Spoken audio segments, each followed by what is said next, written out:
नमस्कार, मेरा नाम उदित है। आज हम जिंदल सर के साथ हैं। मेरे कुछ क्वेश्चंस लेके आया हूँ, उसके हम समाधान ढूंढने के लिए आज चर्चा कर रहे हैं। यहाँ पे शिक्षक वर्ग भी है और बच्चे भी हैं। सर, मैं ये जानना चाहता हूँ कि जो बच्चों का पाठ्यक्रम है पुस्तक के अंदर, 5वीं क्लास के बच्चों का IQ लेवल कितना रहता है? अगर इस बुक्स को चेंज करके इनके अंदर में RTI, consumer forum, banking awareness, political awareness जैसी जानकारी भरी महत्वपूर्ण चीज़ें अगर इन्हें 5वीं कक्षा से मैं सिखाऊंगा, तो क्या इनको मुझे बताना पड़ेगा वोट किसको देना है? या किसी भी गलत चीज़ से लड़ने के लिए इनको मुझे रास्ता दिखाना पड़ेगा कि ये परिवार को रास्ता दिखाएंगे कि हम यहाँ फंसे हुए हैं और इसका समाधान ये है? और RTI ऐसे लगाई जाती है इजीली, जिससे ये वकीलों की जो चीज़ें हैं, जिसको नॉलेज की कमी के कारण हम कहीं ना कहीं हार जाते हैं। अगर ये नॉलेज हम इनको पहले ही प्रिपेयर कर देंगे तो इससे बदलाव क्या आएगा? मुझे तो आपने ABC पेपर एडमिनिस्ट्रेशन इसका उद्देश्य क्या है? इसका उद्देश्य यही है कि बच्चों का बेस बदलना। कोई भी चीज़ के पीछे अगर बेस मजबूत नहीं है, मान लो आपने किसी चीज़ को मापना है, मेजरिंग रॉड अगर आपको नहीं है तो आप उसका साइज़ ठीक से नहीं माप पाओगे। अगर डॉक्टर ने मेडिकल की पढ़ाई नहीं की हुई है तो पेशेंट का ट्रीटमेंट नहीं कर सकता, इंजीनियर सबके नहीं बना सकता। तो बेसिक क्या है? पढ़ाई। अगर हम जो चाहते हैं उस चीज़ की पढ़ाई नहीं देंगे तो नेचुरली ये बात, उसके बारे में बच्चे क्या फैसला लेंगे, आप भी नहीं ले पाओगे, है ना? तो इसलिए जिस विषय के बारे में हम काम करवाना चाहते हैं उस विषय की पहले पढ़ाई तो देंगे। अब हमारा देश जो है लोकतांत्रिक देश, संविधान के हिसाब से चल रहा है। लोकतंत्र और संविधान की शिक्षा प्रैक्टिकल जो मेरे जीवन के साथ जुड़ी है वो कैसे मिलेगी बच्चों को? अगर हम संविधान की बुक पढ़ा देंगे बड़ी कॉम्प्लिकेटेड, लोकतंत्र समझाएंगे समझ ही नहीं आएगा। तो हमें बड़ी सरल परिभाषाओं से शब्द पहले इंट्रोड्यूस करनी है, शब्दों के साथ उनकी व्याख्या इंट्रोड्यूस करनी है और व्याख्या को रोज़मर्रा की उदाहरणों के साथ जोड़ना जिसको वो समझ पाएँ। क्योंकि उन्होंने प्रैक्टिकल नहीं देखना। अब हम बड़े लोग हैं, हमें भी कोई चीज़ सब्जेक्ट मैटर समझा दे कोई, जब तक उसको हम प्रैक्टिकल नहीं करके देखें, मान लो कि बड़ा मोबाइल फ़ोन ले लिया हमने, फीचर आएगा उसमें बहुत ज़्यादा, हमें उसे बता दिया दुकानदार ने, हमें समझने के लिए उसको प्रैक्टिकली करना पड़ेगा। तो प्रैक्टिकली करेंगे तो हमें मुश्किल भी आएगी, लेकिन हमारी अगर जिज्ञासा है तो हम उसको दोबारा सब पूछेंगे तो हमारी क्लैरिटी होती जाएगी। इस तरीके से शिक्षा है, जो काम हम करवाना चाहते हैं शिक्षा देनी पड़ेगी। सर, ये शिक्षा की प्रावधान, ये बुक्स सिलेबस जो बनता है बच्चों का, इसमें अगर कुछ चीज़ ऐड करवानी है तो हमारी तरफ से हम ऐसी क्या रणनीति करें या हम इसमें आगे क्या पहल करें जिससे ये चेंज हो? Johnny Johnny yes papa, ABCD ये सब चल रहा है। मुझे इसके साथ में अगर मैं कहूँ कि एक बैंकिंग का छोटा सा फॉर्म भी भरते हैं ना, तो कभी कभी दिक्कत होती है बैंक में जाके। अगर ये बच्चों को आता होता तो कहीं ना कहीं किसी और का मुँह नहीं देखते कि इसके बारे में नॉलेज दे। एक तो मैं ये बताना चाहता हूँ कि हमारे जो झोपड़ी के बड़े बच्चे हैं उनको हमने इस तरीके से तैयार किया कि वो बैंक बुक सब जगह चले जाते हैं। और एक बड़ी अच्छी लड़की अभी इस्लाम में रहती थी, बिहार, अपने पुराने घर पे गई, तो वहाँ जहाँ उसके कज़न थे वो कहते हैं दीदी हमारे स्कूल में चलो, और स्कूल चले गए। तो जब उनकी शिक्षा प्रिंसिपल ने सुनी, वो हैरान हो गई। उसने उस छोटी सी बच्ची को नौकरी ऑफर कर दी सरकार ने, उसने आपको सरकारी नौकरी दिलवा दी। उसकी मदर को बैंक से पैसे निकलवाने थे, बाकी लोग तो इधर उधर से पूछ के फॉर्म भरे, उसने खुद फॉर्म भर दिया।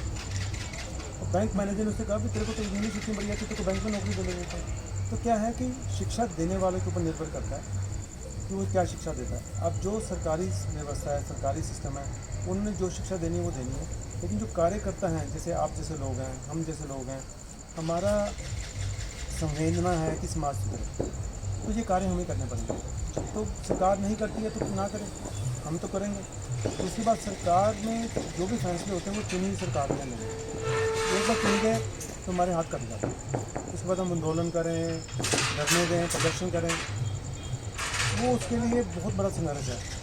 यहाँ तो फिर अगर जो हम चाहते हैं हम सरकार बनाएं, हमें नीति इस तरीके की बनानी पड़ेगी। सरकार कैसे बनाएं? जैसे भी हमने बात की थोड़ी देर पहले कि विचार को हमें ऐसा उत्पन्न करना पड़ेगा जिसके ऊपर सारी दुनिया जुड़ जाए, और उस विचार के लिए लोग जुड़ के वोट डालें और ये इंश्योर करें कि वो विचार लागू हो, है ना? तो दूसरा तरीका ये। Thank you sir. मैं एक बात तो सीख गया हूँ कि अगर मैं बुक्स में नहीं ऐड करवा पाया तो एटलीस्ट जितना नॉलेज मुझे है वो नॉलेज मैं किसी को, चाहे वीकली या जैसे मुझे स्टूडेंट बनते हैं, मैं उसको आगे ज़रूर बढ़ाऊँगा अपनी तरफ से कोशिश करके।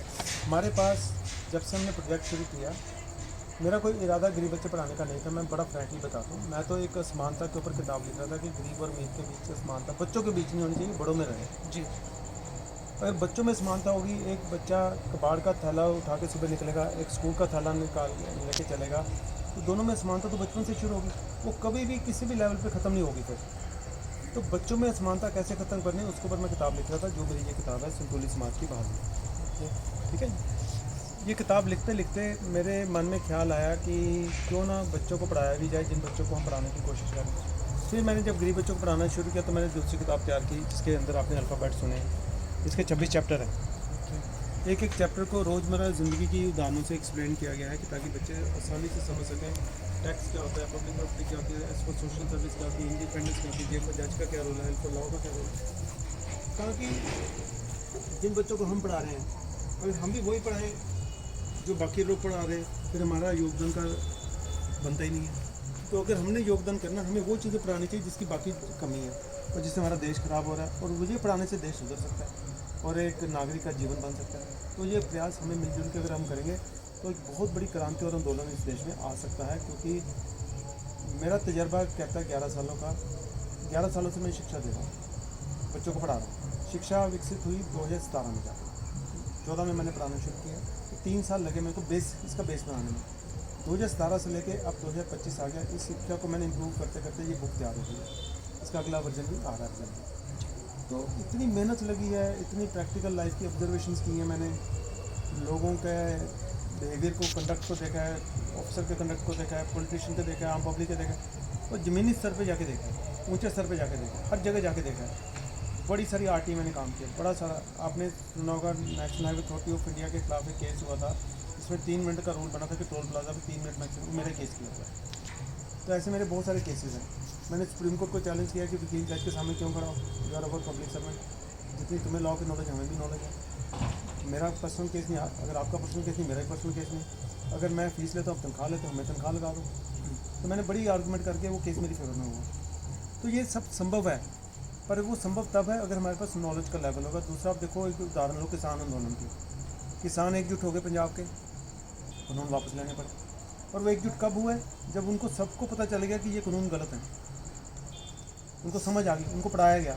अगर हम ठीक से पढ़ाएंगे नहीं तो लोग एकजुट नहीं हो पाएंगे, उनको बेच दिया जाएगा, खरीदा जाएगा, हम कुछ नहीं पढ़ पाएंगे। आप भी चुनाव लड़ चुके हो, आपने देख लिया उसमें क्या हुआ। तो आपके जो विचार हैं वो कुछ लोगों तक ही पहुँच पाते हैं, जो पढ़े लिखे नहीं हैं उनको विचार आपके पहुँचेंगे नहीं, समझ ही नहीं आएंगे। तो जब तक हम शिक्षा का बेस नहीं तैयार करेंगे, हमारे अच्छे विचार उन तक पहुँचेंगे नहीं। अगर पहुँचाना है तो जैसे कैप्सूल होता है, उसमें दवाई कम होती है, पाउडर ज़्यादा होता है। तो हमें उसी तरीके से शिक्षा के माध्यम से कैरियर बनना है, एक उनको कैपेसिटी बनानी कि आपकी बात सुन के समझ सकें, फिर आपको चुनाव में वोट देंगे। Thank you sir, knowledge share करने के लिए। बिल्कुल इस पर आगे मैं और काम करूँगा।